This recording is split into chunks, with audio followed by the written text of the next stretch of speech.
My name is Alicia Dwyer Cianciolo, and I'm an aerospace engineer at the NASA Langley Research Center. I'm originally from northeast Nebraska. I grew up on a ranch. I think I knew at about 5 years old that this isn't the kind of job that I wanted to do. I remember being a kid in the middle of nowhere, so we were 20 miles from the closest town.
My name is Alicia Dwyer, Cianciolo, and I'm an aerospace engineer at the NASA Langley Research Center. I'm originally from northeast Nebraska. I grew up on a ranch. I think I knew at about 5 years old.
My name is Alicia Dwyer, Cianciolo, and I'm an aerospace engineer at the NASA Langley Research Center.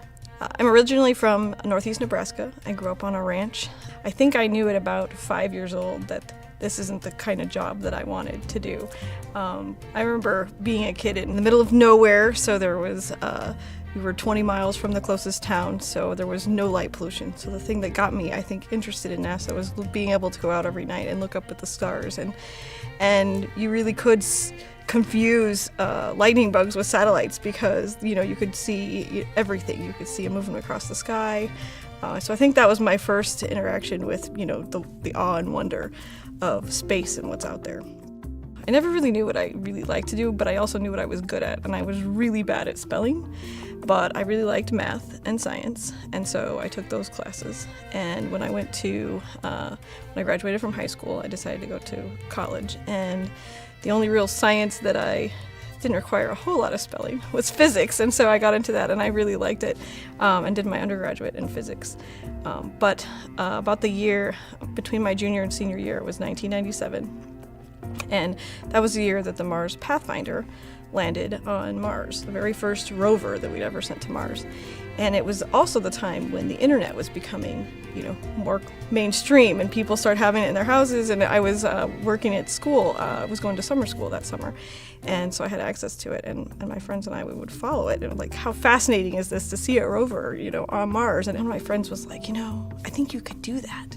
I'm like, no, I don't know anybody who works at NASA. They're all in the movies, and they're all, and he's like, no, I think, So we started doing some online searches for summer programs because I was going to try to do an internship the following summer, and I found the summer program internship here at NASA Langley. And through that program, I learned about a graduate program that was also at the center, and I applied and was accepted. And so my very first job task in the graduate program was to put an orbiter around Mars. So who lets graduate students get to do that? It's pretty neat. My first real job, after I was hired as a civil servant, was the Mars Odyssey orbiter. We did a thing, part of the mission called aerobraking, where you use the atmosphere to achieve a science orbit. So you gradually reduce it from a highly elliptical to a circular orbit. The reason we use it is to save propellant. So you can only put so much mass on a spacecraft to launch it and send it to Mars. And so when you have the option of sending scientific instruments or propulsion, we usually want to maximize the amount of science that we can do. And so to do that, we'll take a small amount of propellant and use it as soon as we get to the planet and put it in a very large elliptical orbit. And then what we'll do is, once it's in that, then we'll do little tiny maneuvers that don't use very much propellant and lower the periapsis, which is the closest approach to the planet, just a little bit into the atmosphere so that we can use the drag on the solar arrays to slow it down. And then we were able to apply that information that we learned from that mission to the next one in 2005 was the Mars Reconnaissance Orbiter. And in between time, they sent the Spirit and Opportunity rovers to the surface in 2004. And so I was part of the team that worked on the entry, descent, and landing for that. Entry, descent, landing is the phase of a Mars mission that delivers the spacecraft from the top of the atmosphere to the surface. And because Mars is so different than Earth, you can't land things like an airplane. And so we actually have different phases of flight. We have the entry portion where you're going very fast and your spacecraft heats up a lot. So you need some kind of thermal protection against that. But then once it gets through the heat pulse, there's not enough atmosphere to keep slowing it down. So then you need some other kind of drag device. And in the small robotic missions, we've been using parachutes. But as we get to larger and larger missions, we think we're going to have to come up with some different ways to slow it down in that particular region of the atmosphere.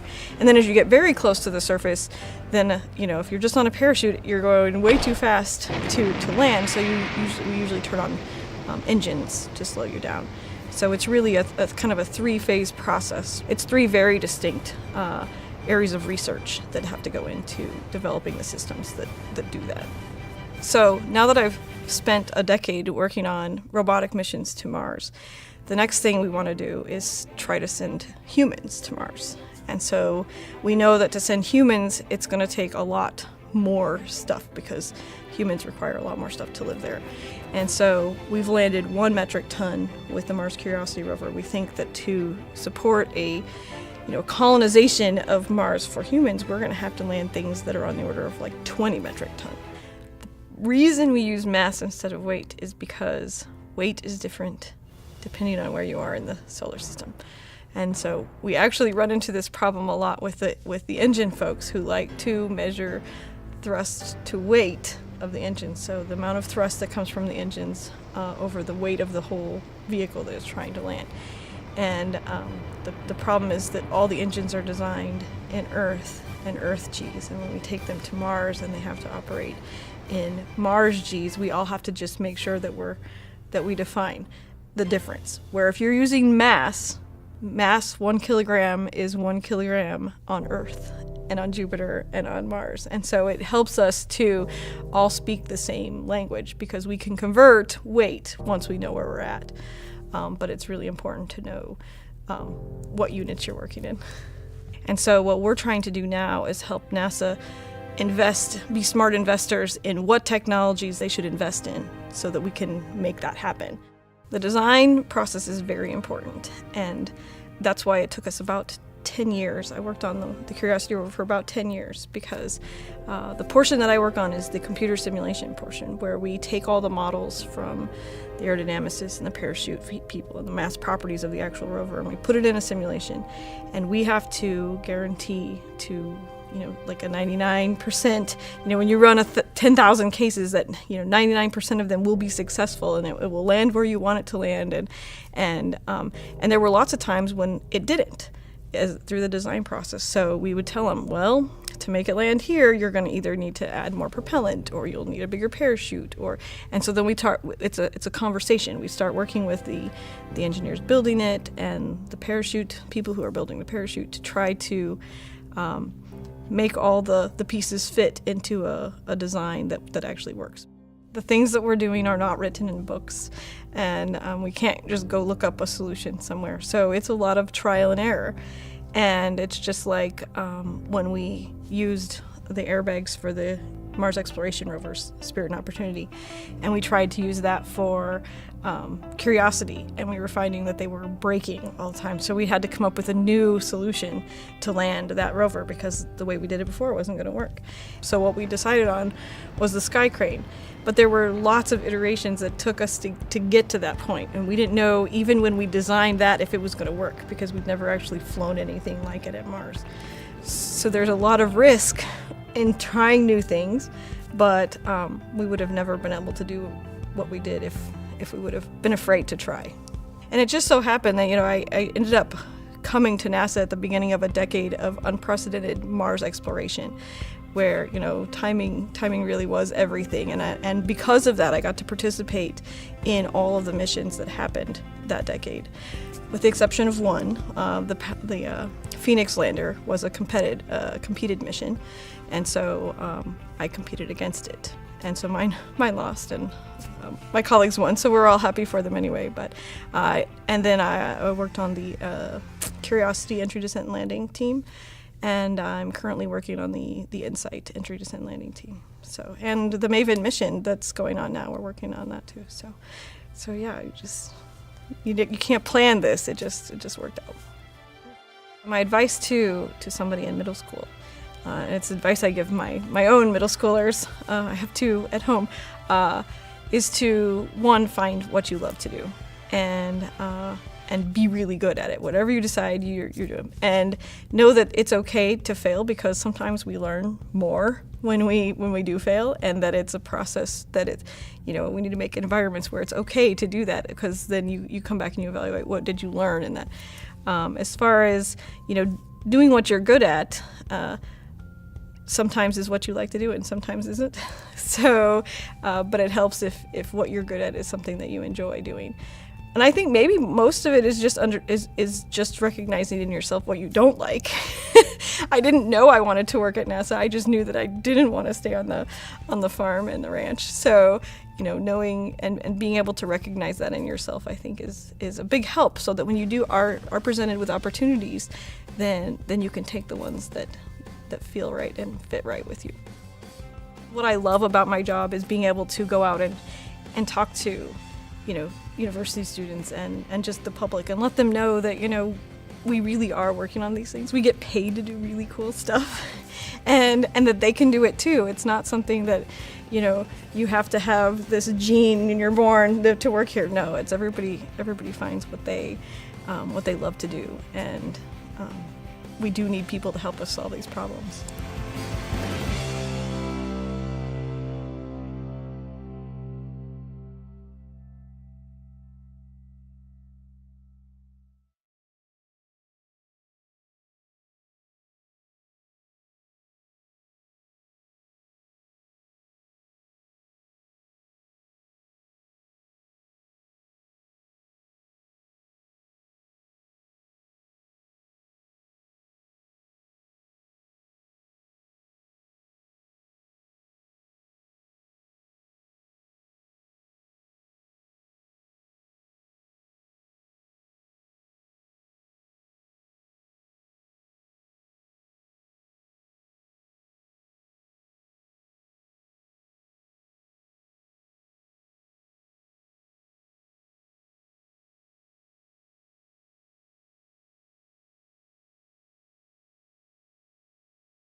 Alicia, Dwyer, Cianciolo's journey to the moon, which began at Mars. Alicia is the senior technical lead for Advanced Entry, Descent,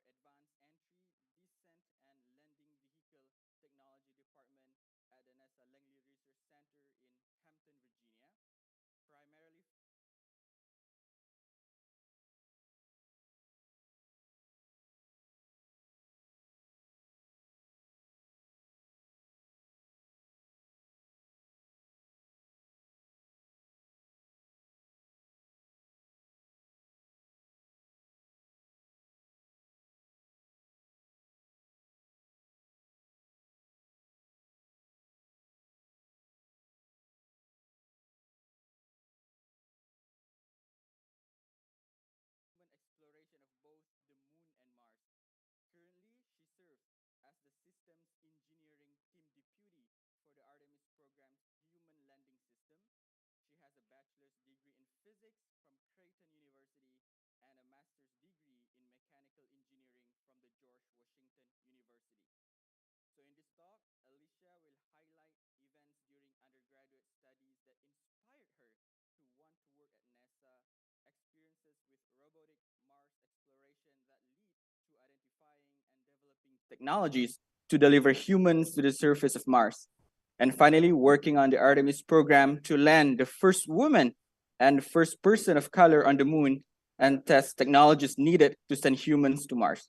She will provide an overview of the first Artemis missions and how and why this return to the moon will be different from the Apollo program. All right, I'm done with the introduction. All right, so let me see if I can share my screen.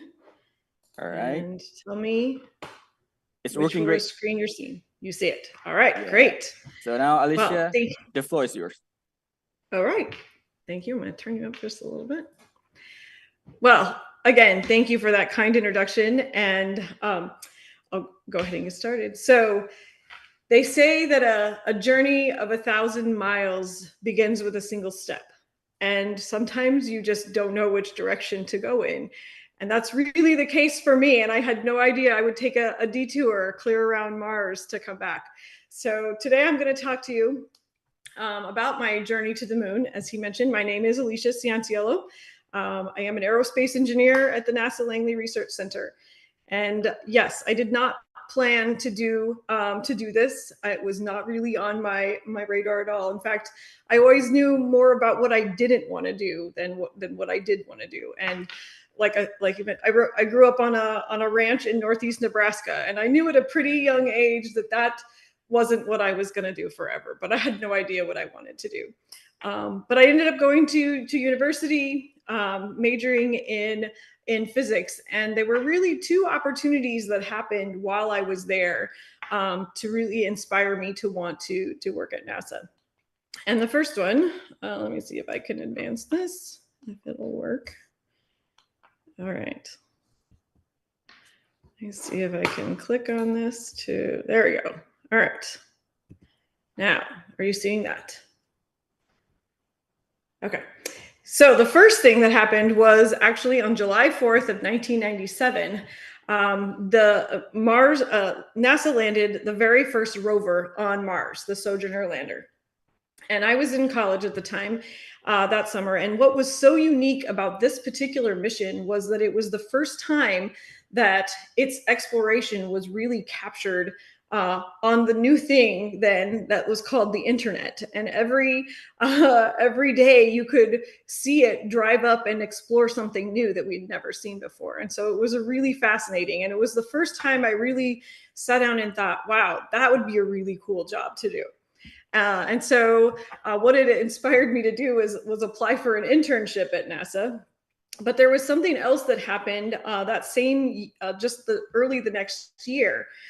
There was an alumni from our physics department who had been selected as an astronaut and was selected to fly his first mission. His name was Michael Anderson on the space shuttle STS-98 in January. And as part of the publicity for that, school had sent some of the professors that taught him and some of the students, the current students, down to go see the shuttle launch. And it was amazing. I mean, it was a night launch at that. And so there's an image that you can see there. And that was spectacular. But afterwards, he came back, after they got back from their mission, he came back and did a seminar at our school, and we got to take him to dinner. And it was like the first time I ever got to meet someone that actually worked at NASA, right? And he was such a down-to-earth guy. He was just so like normal and ordinary, right? And I was like, wow, real people work here. So it really got me thinking about this as a possible career path. So as a result of this, I mentioned that I ended up looking for internships, found one at this NASA center I had never heard of, the NASA Langley Research Center. It's one of 10 different NASA centers, and it primarily focuses on aerodynamics. So they do most of their research in airplanes and making them fly faster and quieter and more efficient. But there's one little branch there that does flight at other planets. And so a little bit of a spoiler alert, exactly 5 years, almost and a month later, from July 4th, 97, I was hired into the branch at Langley that actually helped to land the Sojourner rover. But when I was thinking back at my experience of undergraduate and internships, I had noticed on your colloquium, past presenters, you had William Phillips on there, and I just had to chuckle because my other internship during graduate school was in his lab right after he was awarded the Nobel Prize. I got, as a student of atomic physics, got to go work in his lab. So it was another very amazing experience, but it didn't actually lead me to NASA, but it was a fabulous experience. So anyway, it was a nice tie-in to the spectacular speakers that you guys have in this series. So with that, yes, I went and applied, and then through the internship found out about a graduate program that they had at the center, where you would be taught by engineers, you would work on NASA projects, and that's where when I was accepted, actually with a fellowship, then they paid me to go, which was extra, which was an added bonus.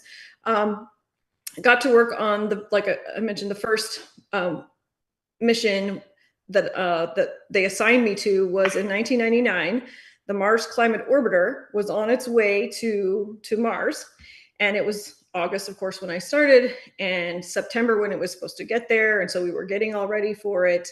And this was the particular spacecraft that, when it got to Mars to do that burn, to put it in a large elliptical orbit, when we sent the size of that burn to the spacecraft handler in metric units, they ended up sending it to the spacecraft in English units.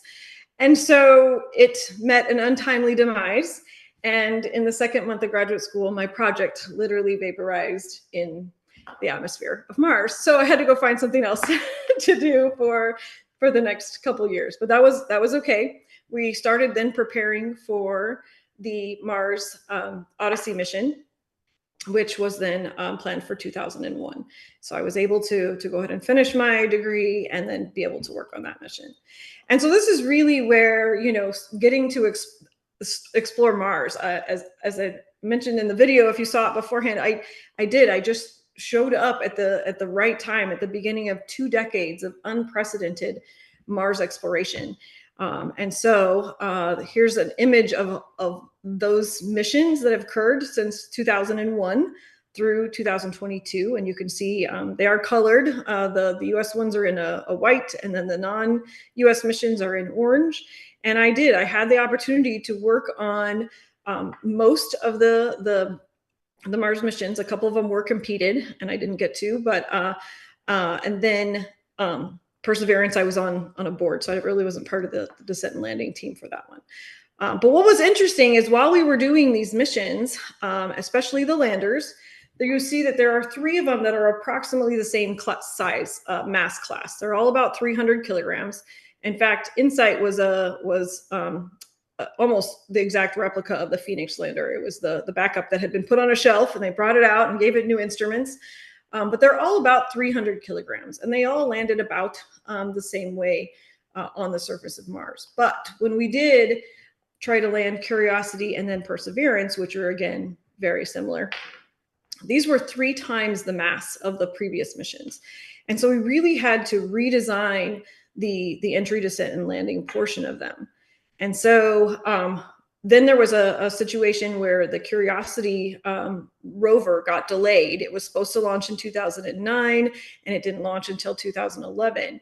And so while we kind of had that mission pause, NASA came back to some of us working on the landing and said, well, you guys made a lot of changes to go from the 300 kilogram to the 900 kilogram rovers. What would it take to land humans on Mars, right? Like, and so we're saying, well, okay, how much mass are you considering landing for those? And they said, how about 20,000 kilograms? And we're like, oh, yeah, that's going to require a little bit of different technology. So then I spent several years after that working on studies to identify those technologies that NASA could invest in that would enable us to land human-sized missions. So what does that look like? Well, so we talked about the 300 kilogram class payloads, which are, you can see a small capsule, a parachute, and then different landing options. We had the airbags for Spirit and Opportunity, and we used the little engines for Phoenix and Insight. But then when we got to the 900 kilogram class, everything just kind of got bigger. We got a bigger capsule, a bigger parachute. Then we switched to the sky crane because we wanted to land on the wheels. And then, of course, we had the rover. So when we started looking at 20,000 kilograms, it really changed kind of the technologies that we were using. Now we were trying to utilize the drag in the atmosphere at Mars because it is 1/100th at the surface than it is here on Earth. So we were looking at inflatable structures that we could squeeze into launch vehicles, but then inflate them once we got out of the Earth's atmosphere or got to Mars. And we also looked at larger rigid bodies. So you can see one kind of like an airplane without the wings, right? Just the fuselage, because the wings don't really help you in the Mars atmosphere. So really the big thing that was different here was turning on those engines at supersonic speeds. We just didn't know what that would do to the vehicle. And so we spent a lot of time studying that. So after all of this happened, by now it's about 2019, and the US administration decides they want to go back to the moon. And we've been working on all these technologies to precisely land humans on Mars. I get a call that says, hey, will you come help us, start to figure out how to land these very large vehicles on the moon. And so that's when I took off my red hat and put on my gray hat and switched to exploring the moon. And so that's really what I'm going to focus on today, is telling you about the new moon exploration program. So our charter in doing this was that we wanted to maintain this leadership in space exploration and space science, but we really wanted to do it differently this time. And we wanted to be, we were told, you know what, we're going to land the first woman and the first person of color on the moon this time, and we're going to go to stay and really have that presence of humans in orbit around the moon and on the surface. So I'll explain here how that really looks. So we're going to do this with Artemis. So you guys remember the Apollo program of the 60s and 70s. Well, in mythology, Apollo had a twin sister, Artemis. And so that's why the theme, you can kind of see a theme running through here. Landing the first woman, we have the Artemis program. But what is Artemis? It's actually a combination of several different programs together. And the first one is the Space Launch System, which is the largest rocket that NASA has made since the Saturn V. So this is the vehicle that will take the crew either to the space station or to the moon. And well, mostly to the moon. And then we have the Orion capsule, which will be the crew vehicle, similar to the Apollo capsules of the past. And so here you see an image of it. We're partnering with the European Space Agency to develop the module, the service module for it. And it can take 4 people to the moon or 6 people to the station, depending on what it's launched on. So that's used for that. Then we have a third program, the human landing system. And this is really the part where I'm a member of this program. And right now we have contracted 2 US companies to deliver this, to develop this lander. Right now, the first one will be SpaceX with their Starship, and the second one we've aborted to Blue Origin with their landing vehicle. So this is an image of the Starship for the first mission. And then we have what we're calling EHP, and because NASA likes acronyms, it stands for, and I never remember, so I had to write it down, the Extravehicular Activity and Human Surface Mobility Program. Don't ask me why they picked EHP. But this is basically think of the suits that the crew will walk around with on the surface of the moon. They are essentially their own little spacesuit. So that is its own program. And then finally, after we get a few of these under our belts and we are on the moon, we will add what we're calling Gateway. And you can think of Gateway sort of like a space station, a smaller space station that is parked in orbit around the moon. So we can go back and forth to that. And then from there, go to the surface of the moon. So really, each Artemis mission is a combination of these different programs, and I'm gonna walk through each of those, which ones we have. But Excuse first, me, Alicia. yes, Yeah. Why stay on the moon instead of on the Mars? Isn't it more lucrative to stay on Mars instead of on the moon? Well, we have to get there, and we have to develop all the systems to get there. So while we don't have the in-space transit to get to Mars yet, we were working on the once you got to Mars problem. So this is so that we can train for that. We can train with being in cislunar space for a long time to get the durations that we would need for traveling to Mars.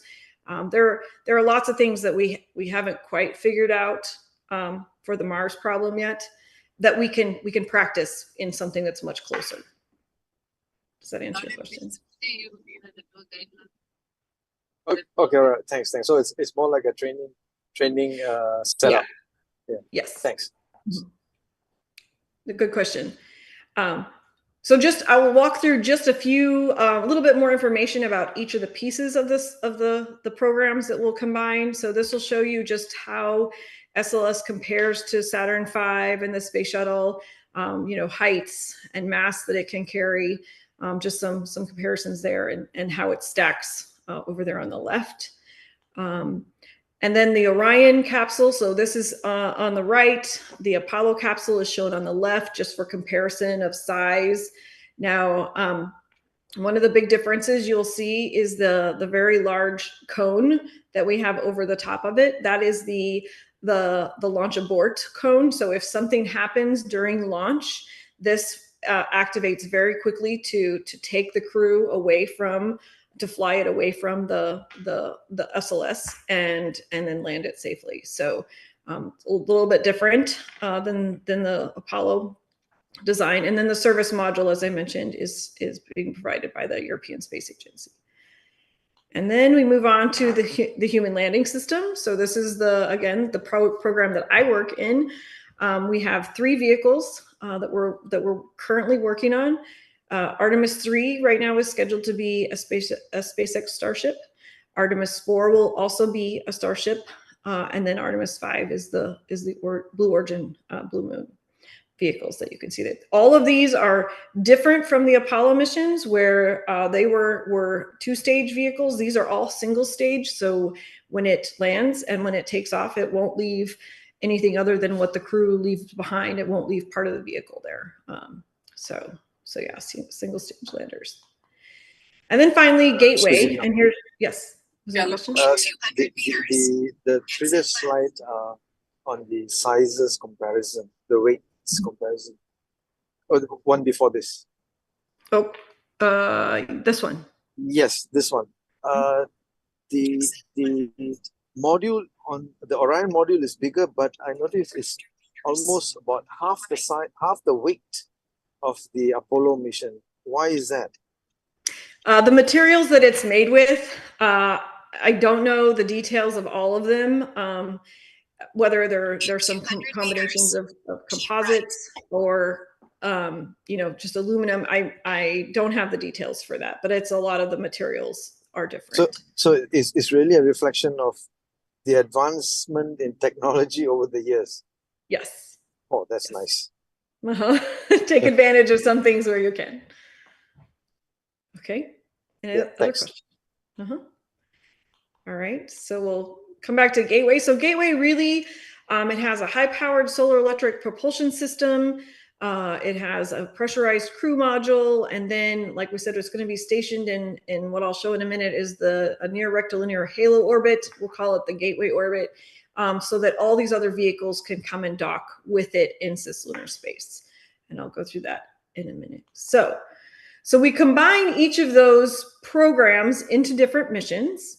And the first one, Artemis 1, we've already launched. In fact, it launched almost a year ago, in November 16th, 2022.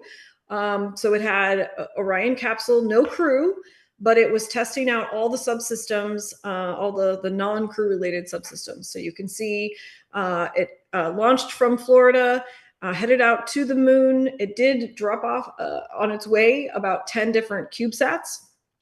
And then once it got to the moon, it did a powered flyby to get it into a large equatorial circular orbit. I think it did break a record for the farthest point a human-rated vehicle had flown from Earth. And then you can see there at 12, it does another, starts another powered flyby at 13 by the moon to head back to Earth. And then separates from, at 15, separates from the capsule. Orion separates from the service module, and then it splashed down off the coast of California, near San Diego. So total mission, everything ended up working really great. So now we are getting ready for Artemis 2, and this time we're adding in crew. So SLS, Orion, and now the crew. This will be a similar, they're not going to go into orbit around the moon, but think of it like an Apollo 8 type of mission where they go out, slingshot around the moon, come back, but they're testing out all of the crew-based systems, the kitchen, the bathroom, the ECLIS system, the breathing system. So they're checking that all out. One thing they will do before they depart for the moon is at number 6, you see the proximity operations. While they won't dock, they won't have anything to dock with, right? Like the HLS won't be out there to dock with. They will do some docking in a highly elliptical Earth orbit so that they can test that part of the system. And that way, if something does go wrong, they can come back. If everything goes perfectly, then they can head out to the moon, slingshot around it, and come back and again splash down off the coast of California. So you can see that ConOps there. And we've named the crew for this mission. So they're in the center. You see Reed Wiseman, he's the commander. Victor Glover, standing behind him, is the pilot. And we have Christina Cook as mission specialist. And then we have a Canadian astronaut joining us, Jeremy Hansen, on the first trip around the moon. So it's very exciting. This is scheduled to launch next, basically a year from now, next November or December for this mission. So we're getting ready for that.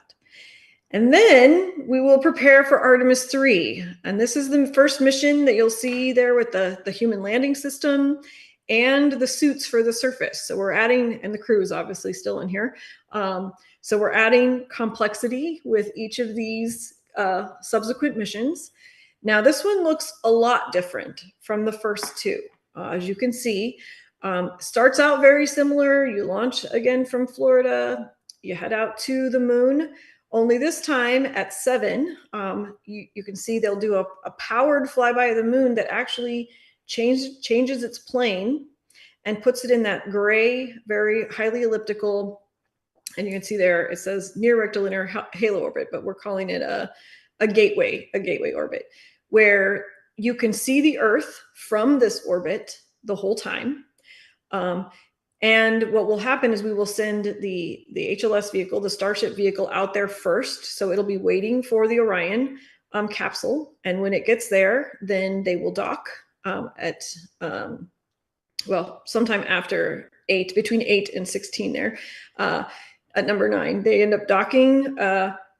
Then the 2 crew will transfer into Starship. And when they get to the point there where you see descend, I can't really use my pointer here. Then it will go ahead after 2 people are in the HLS, 2 people stay in Orion. They will undock, and the HLS will head to to a low lunar orbit. So you're moving to the upper right, and it will do up to 3 orbits in low lunar orbit to check out all the systems. And then it will do a burn once it's all good, do a burn to land at the South Pole of the moon. And we'll talk about why the South Pole in a little bit, but the plan is to spend 6.5 days there at the South Pole. When the 6.5 days are complete, they launch back up into that low lunar orbit, wait for Orion to get in the right location. Then they launch, they head out to rendezvous, dock back with Orion. 2 crew from Starship will get back in, and Orion will then, they're at 16, you'll see come back to Earth and follow the same sequence then that the previous missions did. So what could go wrong? This is very straightforward. So several things we're tracking and looking at. And as I mentioned, that the Starship will already have to be in orbit. And so what is the concept of operations for Starship? And this is so this all has to happen before we ever launch the Artemis there in the middle. So the SpaceX Starship CONOPS starts with launching a storage depot, basically a giant propellant tank, empty, and they'll launch that to a low Earth orbit. And then they will launch several propellant aggregation tanks, so basically tankers filled with propellant that will then transfer into that depot. And once the depot is full and everything is stable, then we launch the Starship empty. And then it docks with the depot and transfers the propellant in low Earth orbit. Once it's full, then it will do a fast transfer injection to translunar injection that you see there to that gateway orbit, the upper dashed line. And it will do all its checkouts to make sure everything is still working with the vehicle. And only then will we launch the SLS and Orion Artemis 3 to head out there and then dock with it. And like I said, 2 crew will transfer. They will go to the South Pole for a 6-day expedition and then come back up, rendezvous, transfer back to Orion, and head back to Earth. So again, adding a little bit more complexity at every step of the way here, but this is the current plan for Artemis 3. So I mentioned that we're going to the South Pole, and turns out there's a lot of challenges with trying to go to the lunar South Pole. And these are a lot of challenges that are very different than what we faced with Apollo. And so I was just gonna to bring you guys all back to where we went with the Apollo missions. Here's a little animation. Is it coming through? Okay. Is it okay? So you see there, Apollo 11 landed near the equator. There's Apollo 12 right after the lunar dawn. So you can see at the equator there. Of course, Apollo 13 didn't land, so you're going to have a little extra time here. But they're all near the equator. They will then have 14 days of light. And of course, they're landing on the near side of the moon, so it sees Earth all the time. Those are 2 very important features for each of these Apollo missions that are going to be really challenging for us as we move to the pole. So I'll see. We'll go ahead and let it play. We have Apollo 15 that was in the north. And then we have 16 that happened. The dates there are in the lower right. And then you can see kind of how the time for EVA and the time on the moon changes with each of the of the different missions. So now we're up to 20 hours on the of EVA time, 71 hours on the surface. And then we had Apollo 17. So that was the last one. But what is it going to look like now that we're going to the South Pole? So we're going to talk a little bit about what some of these characteristics are at the South Pole. So this is rolling to the lunar pole. You see very stark contrast in lighting is one of the first things that stand out. This is a lighting that will roll through a day on across the South. And you can just see how dynamic all of the lighting is due to the very heavy terrain of the South Pole. So the boxes that show up here now are the 13 regions that we are currently considering looking at for the Artemis 3 mission.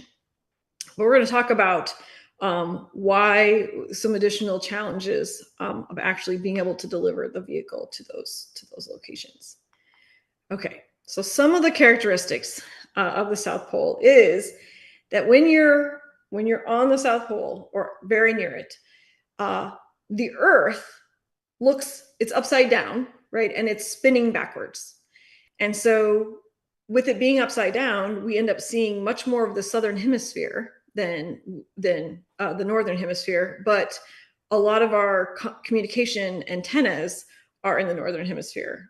So that creates a challenge. And because the moon always, that face of the moon always faces the Earth, the same side, it looks like the Earth bounces kind of up and down off of the horizon, kind of at zero longitude. And it only rises about 2 to 7 degrees off the horizon.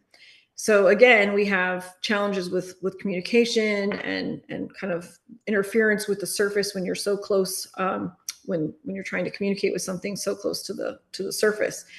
The sun at those angles, it does go all the way around, but you have very long shadows. It's like always, a sunset, sunrise, where you have the very long shadows.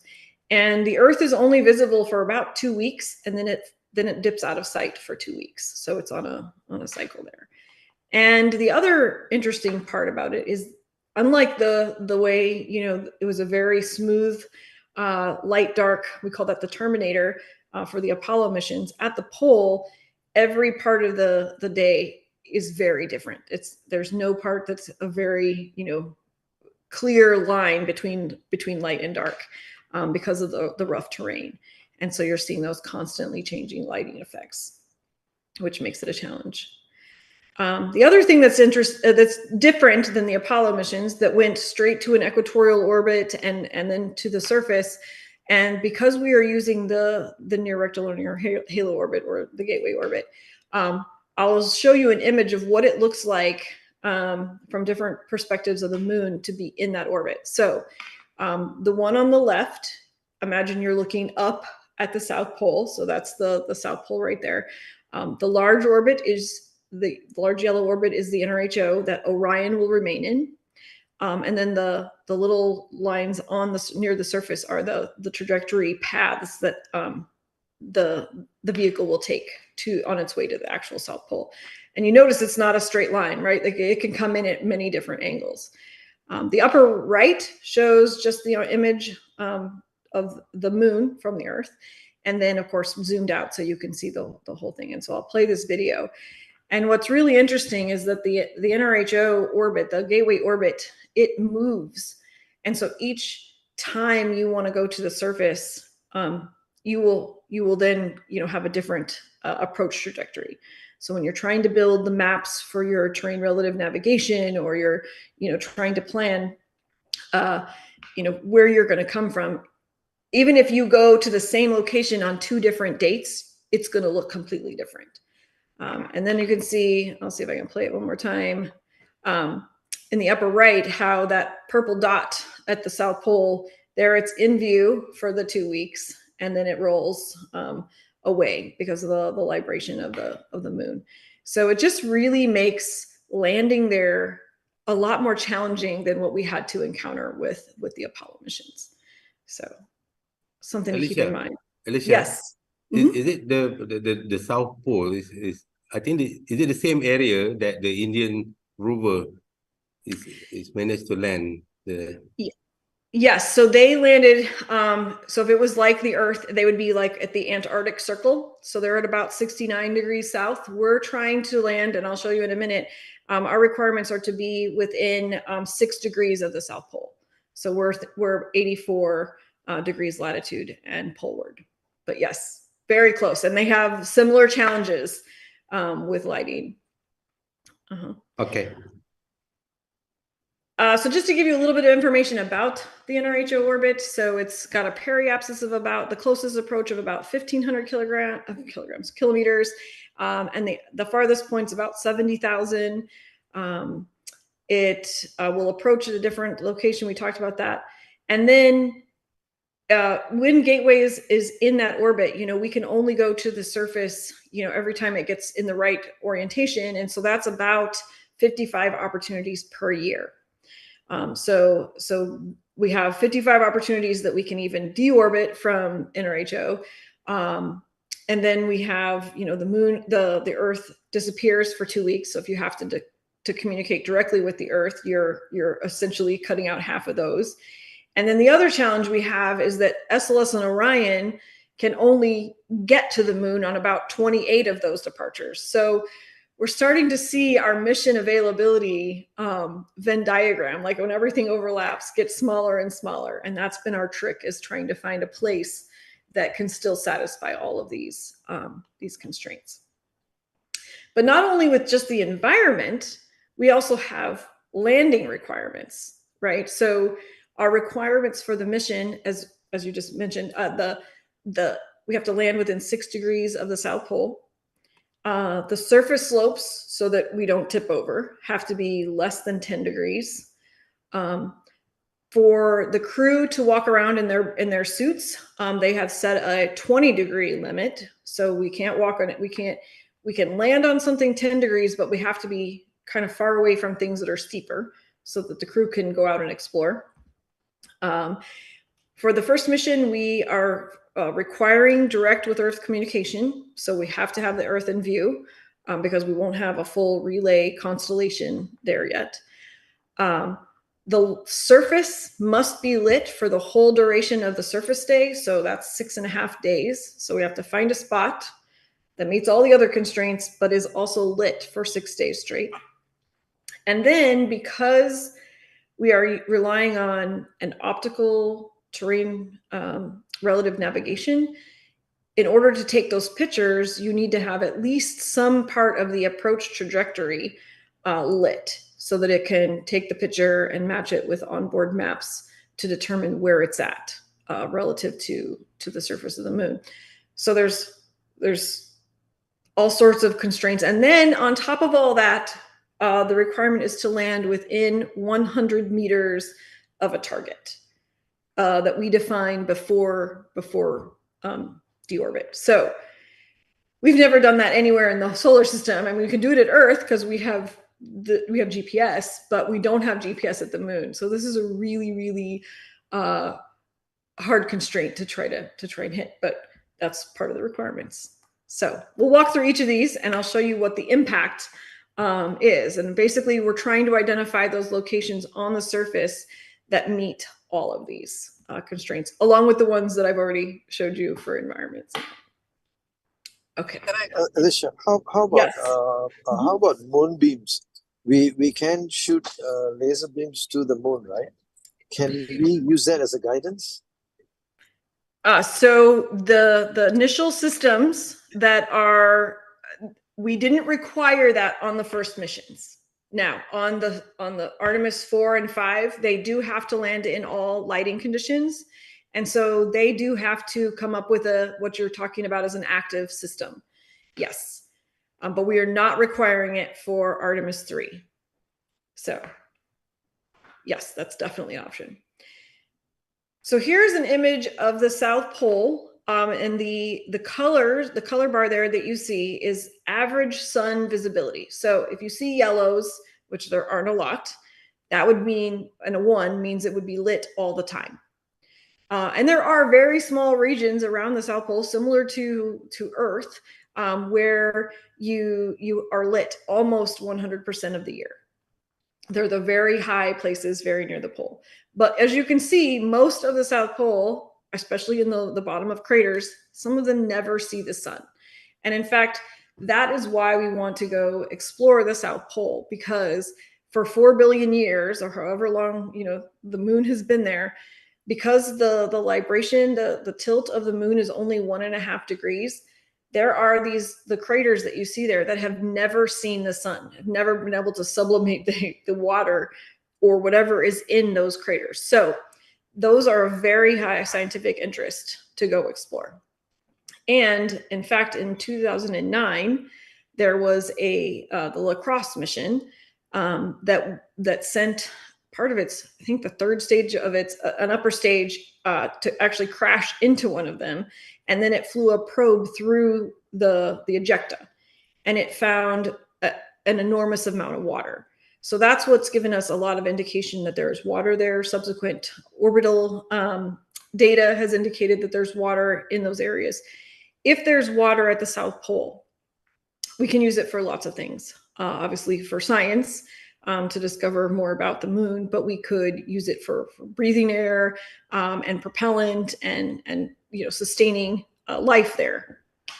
So, and of course, if we can use it for propellant, then if we can get enough of it, launching off the surface of the moon at 1/6 of the gravity is a huge, benefit over launching off of the Earth. And really, we could use that as a springboard to go and explore Mars or Titan or anywhere else in the solar system, right? So that's really why we want to go to the South Pole. They didn't find a lot of water near the equator when they were exploring before, and so that's really part of the motivation. So we'll talk about how that fits into the requirements we have for the vehicle. So the green boxes that you see there are kind of all these regions that the scientists have said, hey, this would be a really great place to go look at. And when we did our first analysis, our requirement is to land within 6 degrees of the pole, so within that white ring. We did an assessment of those points, and we picked 13 that looked like they would meet, had the best availability for the timeframes we were looking at for Artemis 3. So we're just going to focus on those that just turned orange. And the next thing is, so Earth, as I mentioned, is always on this side, right? Since we're tidally locked, you'll always have the Earth pointing that way. That's why it kind of bounces up and down right along that location, that side of the South Pole.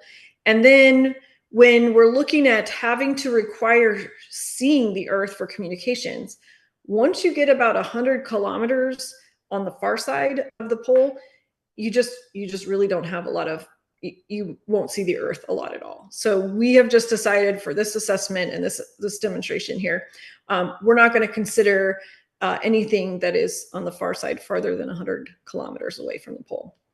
And the pole's right at the center there. So we're going to take just the part of this image that's still highlighted, and we're going to change our color bar. So you see the same 13 regions that we're looking at going to. You see the white circle, we're trying to land within them. You see some of those boxes are right on the edges. Now, I've changed the color to now show you the slope. And our requirement is that for the vehicle to land, it has to land on a 10 degree or less slope. So if you look at the color bar on the side, green is good, right? Green, super green is zero slope. It's totally flat. And we can go up to 10 degrees for landing the vehicle. So if I block out everything greater than actually 20 degrees, we said the crew can't walk on anything greater than 20 degrees. So you can see some of these boxes, especially that one on the top, it's on a very high mountain cliff, right? On a mountain peak. So, crew isn't going to be able to walk very far from there. There's a lot of very steep slopes there. If we talk about looking at where we can actually see the Earth, and we start blacking out everything that has the 20 degree slopes, plus you only see the Earth 25% of the time. We're going to see it 50% most of it. But if we take even out the 25%, you can see how much more disappears. Like everything black, you're not allowed to see you won't see the Earth. And really you're seeing the shadows of those crater walls. Whoops. You're seeing the shadows of those very high peaks. You just won't be able to see the Earth from behind them. So that eliminates all those locations. And then if we add in another one, here's our solar visibility to show you where those permanently shadowed regions are. If we black out everything that has less than 5% sun, so if I just show you the difference between the Earth shadow and where it never sees the sun, it's starting to quickly eliminate the places that we can get to in our 13 regions that we started with. And so it's getting to be more and more of a challenge the more we look at this. So that's just kind of showing you on a very kind of top level, high level, how this is affecting where we can go. So now, not only is it, lighting and comm, we also have to consider approach lighting. And if you remember, I said you could come in from any of those angles.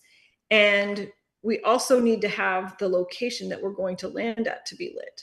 So this is a really good little animation. What it's doing is it's a GIF here. So this is in March of 2024. And if you count in seconds, each second is about a day. So I have to challenge you, and I don't know how it's coming through through the internet, but if you can look at a spot on the surface and count to 6, that's essentially the locations that we could land at in this month. And then you have to look at the approach coming in and say, oh, is that lit too? Could we use that? Because both will have to be satisfied.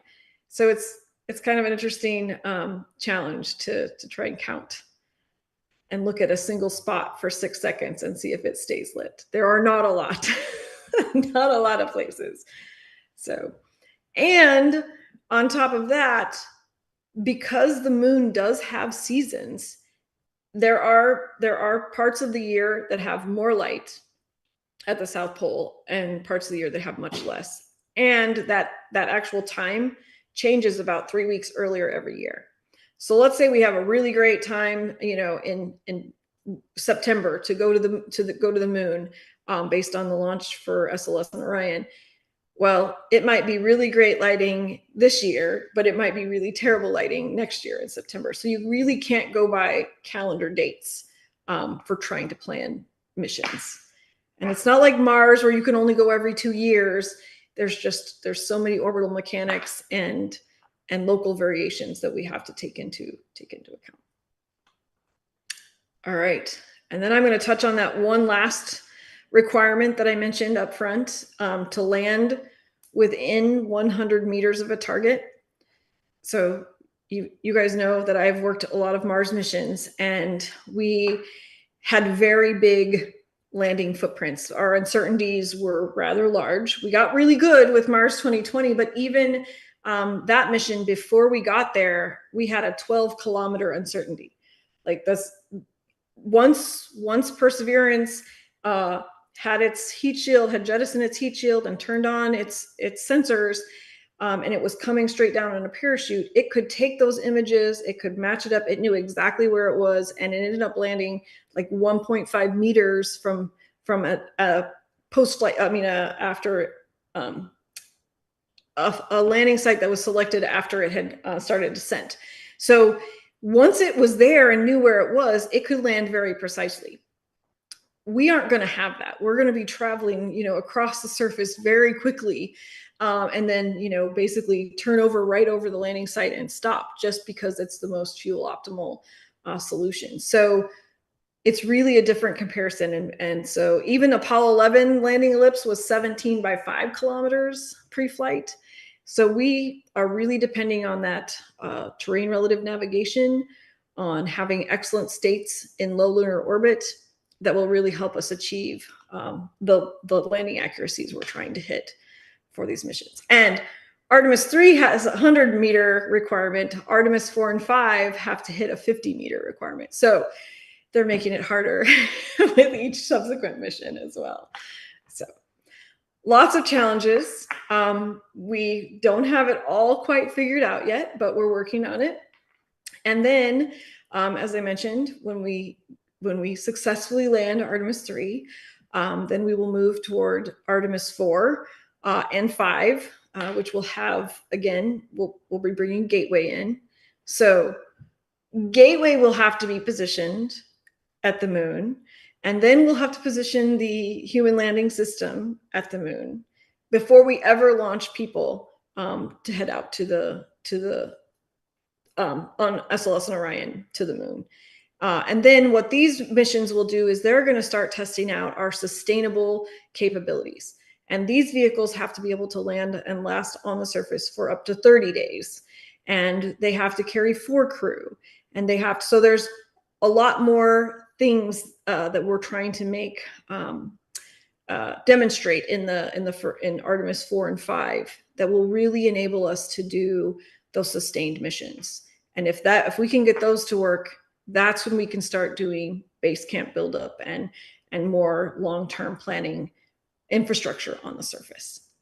And so, as I mentioned in the beginning, we're on this journey. We have an idea of where we're going. We don't know how we're actually going to get there.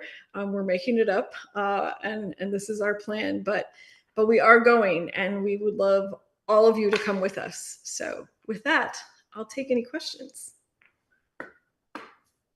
All right, thank you, Alicia. That was a very wonderful sharing session about the Artemis program. And if there are any questions from people in the Zoom meeting, or I see in YouTube, there's no question yet. So if there's any question, we are very welcoming to ask Alicia. Right, Alicia, do we expect more radiation, solar radiation at the South Pole compared to the Apollo missions? That is a great question. I don't know if I have the answer to that. Because I know they're building all the suits to mitigate that, and they have designs for the vehicles, but I don't actually know how the amount compares. Sorry. And obviously the duration is longer, so that will play into it too. So it's something that they're definitely they're working on. I just don't have the answer. Sorry. Hello, Alicia. Yes. Okay. Where do you think is the best place to construct or build in the future? The moon base. I mean, like there was in the 70s we have a TV series called Moon Base Alpha, something like that. Yes. So when will it be? Where will it be? Great. Where will it be? Well, that's a great question, because I think there's a lot of people debating on what the best way to do base camp. Is it to have, one area where you put everything, right, and then you haul it to different places, or do you actually land in different locations and just take the things you need over there? So there's a lot of questions on it. I guess, it depends on what science finds and where they want to go. I think we have a lot of CLIPS missions. Of course, the Indian mission. I think we're going to learn a lot from those robotic missions on where we want to go, and they might find things on two different sides, right? And so then maybe we do a dispersed one. I don't know. I think we're gonna learn a lot to tell us that in the future. But obviously the high ridges, if we don't have, a nuclear power source and we still have to rely on solar, we will definitely be looking at those higher elevations to park things for sure. Other questions? How much of your physics brain is being utilized compared to your mechanics brain? That's a great question, because I feel like I have moved over to management at this point, and I think I've lost all of that. I had to turn in my computer, coding skills license. I feel like at this point I have moved over to management a lot. But no, you still do maintain a lot of the technical background. Actually, having a physics degree and an engineering degree really helped me. Because part of my Mars work was developing atmosphere models for the missions, because scientists and engineers do speak a different language. And so that was really helpful for that. And even now, when we do work with the scientists and we do work with engineers, kind of having that background has been very, very helpful. I just don't get to do the really fun technical stuff anymore. I'm mostly reading and reviewing and asking lots of questions at this point, but yes, both and. Okay, Alicia, we got a couple of questions from the chat box. All right, the first Okay. one is from Karim Ashari. How time and date are defined on the moon? So right now we're using UTC, but we are working with, actually for the surface, developing an actual like coordinate system for how you orient yourself on the moon. So I know it's not time and date, but we do have to come up, because you're right, there's no day and night, right? There's not an even number of hours of day and night. It could be you have an hour of darkness and then you're in the light for 48 hours. It's very different. So that's a great question. We have not settled on a standard yet. All right. Okay. The next one is from Renzo Wee. Hey, Alicia, great presentation. What's next after Artemis? Oh, well, so I always say I'm here for Artemis 3 and 4 and maybe 5, but after that, as soon as we go back to Mars, I'm ready for humans to Mars. So I've got a plan to stick around for that. Alicia, I think the plan probably like Ad Astra by Brad Pitt, the movie. Sorry, which movie? Ad Astra. Ad Astra, yes. Yeah. And then just keep on going. yeah. I think that's the plan. I think for the future, that the moon become the space base for the Mars mission. That's the plan, right? And then, and of course, Elon with SpaceX, that's his end goal, right? Is to have people on Mars. So we know there's still a lot we have to learn to do that. But there's, we're going to send the Dragonfly mission to Titan, and there's people who think that would be a great place to live. So who knows where we'll go after this. All right. Okay. The next one is from Yap Yung Zen. I often see news about space debris in media. How much of a threat do they pose, especially the ones that are too small to be tracked? And do you often see damages? So because none of the vehicles we have launched yet have been spent much time in, for these particular missions, have spent that much time in low Earth orbit. Our main goal is to minimize that time, which is what makes, fueling tankers and depots in low Earth orbit makes us a little nervous. But yes, I don't think Orion encountered any on its mission. But it's certainly something we have to protect for. We have to do probability risk assessments that we will, that we won't have a meteor strike, a micrometeor strike to within a certain percentage. So it is something we are concerned about. We would like to minimize the time in low Earth orbit for that exact reason. But it's part of the risk that we have to manage. Okay. And the next one is from Sharifa Nur Faiza. She's also from the I6 Secretariat as well. So, Hi Alicia, will NASA and China collaborate in space? So we would be happy to. Right now, it's against the laws for us. So until Congress changes those laws, we aren't allowed to. So if you've seen lately, we have the Artemis Accords, which we do have certain countries signing onto those, and China does have a similar thing, and they are signing up different countries. But if we were given the chance, we would be happy, to participate. But it's just not something we can do right now. Okay. Mm-hmm. Okay, go ahead. Yeah, Alicia. How much has technology changed for Artemis compared to Apollo? A lot.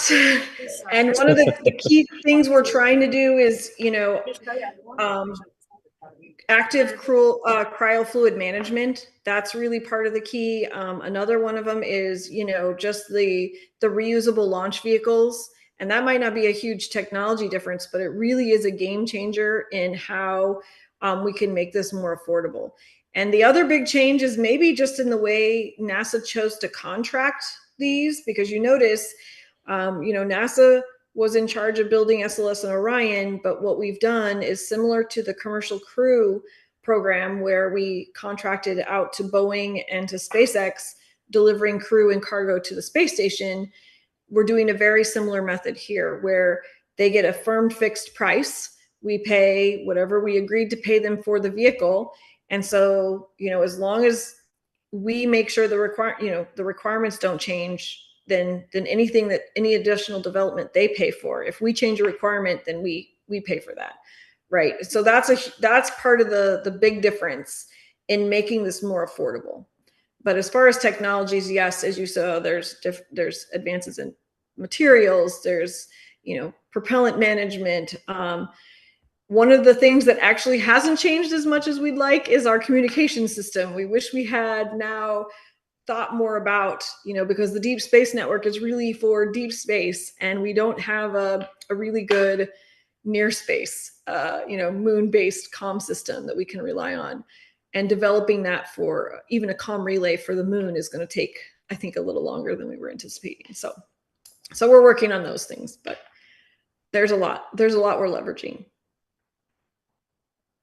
Okay, Alicia, regarding to the previous question from Prof. Prabha, there's this one. With all the technological advancement achieved till date, especially in materials, computing and data processing, as well as communications, has it gotten cheaper to launch a moon mission?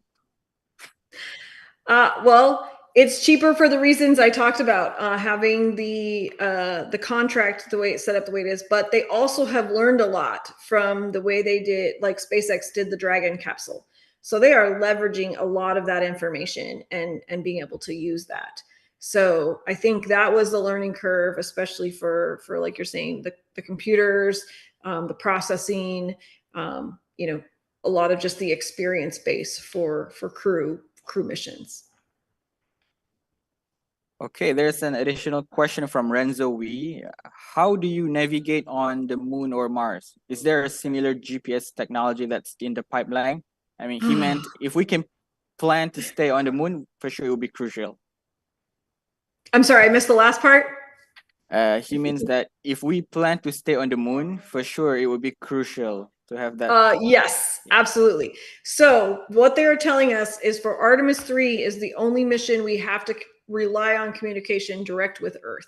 The plan is to have a communication relay, which is really a constellation. You have to have more than one relay around the moon for Artemis 4 and 5. So that's why Artemis 3 is really, really a challenge for us, because we do have to, wait till we see Earth, and we are limited to those. But just having a comm relay is not the same as GPS. For GPS, you would have to have, obviously an even greater number of satellites in orbit. So, NASA's not, we're focusing on relays first, and then we'll get to GPS. But yes, it would be essential for actually being able to do base camps and to do mining and all those major things that we want to do. That will be part of the future. It's not quite in our near-term plans, but and then how do you navigate? Your first question was, how do you navigate without it? So that's what I'm talking about. With our terrain relative navigation, we have very good maps of where the craters are.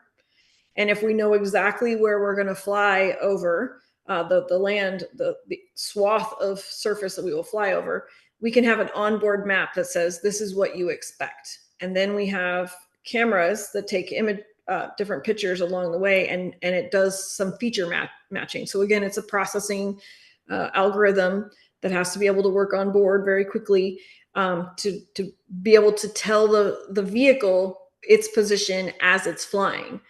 And so, right, that's the basic part of it, but we would do it as we're actually landing. Or you could do it when you're in that low lunar orbit. You could stay there and get a really good position that would be better than what we have to do here, an Earth-based position update. So we're going to be seeing how good those are for sure. Okay, so I see no more question in the chat box, but I do have one more question from the I6 Secretariat, Okay. or on UNIMAP behalf as well. So in future, if UNIMAP runs the colloquium on our research and future direction, would you be able to participate and provide ideas for our young researchers? Sure, I'll see what I can do. Okay. I'd be happy to. All right, and then I have a personal question for myself. Sure. So you've been working on this project on the robotic tags and all. Have you ever felt like you yourself want to go there to be on the moon and Mars? I mean, yeah. Thank you for that question. No, I get sick on roller coasters. I am totally fine sending people and making sure the vehicles are safe that we send, but I right now don't have a huge desire to do it. And I never really described the part of my role in all of this. My job is, and my team, really our whole team, is that we will be, checking off that SpaceX or Blue have built their vehicle to the NASA specifications, to our requirements, that they have shown us the evidence that yes, they can land within the 100 meters. Yes, they can deliver to crew to the surface. And so our team is the one who knows what the requirements are and are going to be holding them to, did you do the right test? And they will have to do an uncrewed demo mission too, to really kind of drive out all of the some of the things we can't do in test. But that's really what our team does. As the system engineers, we make sure that the whole system meets all those requirements so that we can certify it for flight. We won't be the ones officially signing off, but we have to be able to say, yes, they have done the required steps. And so yeah, it's a large part of what we do. Okay, cool. All right, I guess we are at the end of the session already. But before that, can I please ask everyone to turn on your cameras for our group photo? Please, everyone. Yes. Everyone. And I will stop sharing. Let me just stop sharing my screen here. Oh, don't worry about that. Our technical team has done that. Okay. Okay. All right. Great. Okay. You can see many smiles here. This is great. Okay, just a little bit more. Can we get as many faces as possible? Because it's not every day we can see Alicia give us this talk, right? So.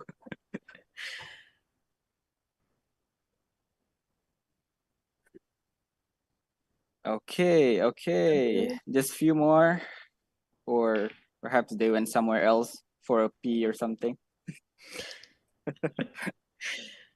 Well, thank you all for joining today. This has been really fun. This has been great. Okay. Technical team, are you ready for a screenshot? Okay, in 3, 2, 1, say cheese.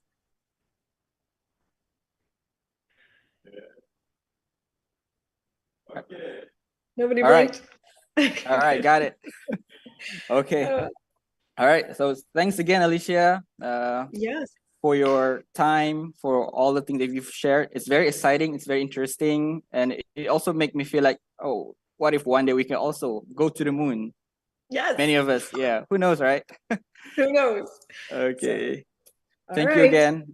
Wish you all the best for your team so that this project will be a successful one in the future. Okay. All right. A pleasure. All right. Thanks, Alicia. Have a good day. Thanks, Alicia. Bye-bye. Okay. Yeah. Bye-bye. Bye.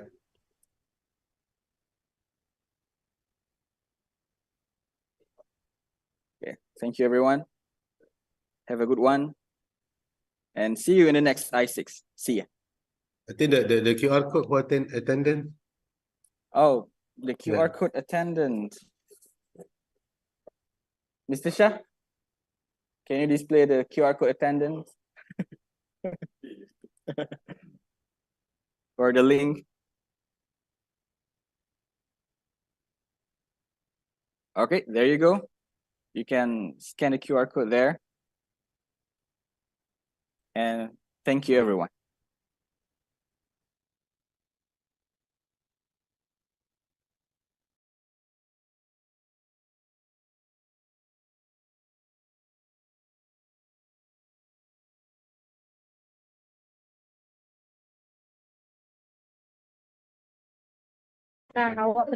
Say bye-bye.